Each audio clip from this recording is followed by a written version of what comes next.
Boy akalar, boy opalar, sochim qanday? Ko'rinishim yaxshimi?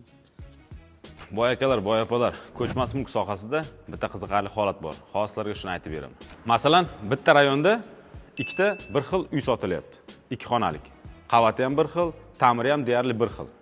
Lekin narxi har xil. Bozordagi real narxi taxminan $25,000. Lekin ba'zida men $35,000 deb qo'yilgan e'lonlarga ham ko'zim tushadi. Shunda menda savol tug'iladi. Boy akalar, boy opalar, uy sotayotgan odamlar. Sizlar nimaga umid qilib 35,000 deb narx qo'yasizlar? Agar aslida bozor narxi bugungi kunda $25,000 bo'lsa. Bugungi kunda xaridorlar oddiy emas, narxlarni solishtiradi, bir nechta uylarni ko'radi va bozor narxini tushunadi. Agar siz bugungi sotmoqchi bo'lgan uyingizni bugungi bozor narxidan ancha yuqori qo'yadigan bo'lsangiz, demak sizning uyingiz oylar davomida yoki yillar davomida sotilmay turib qoladi.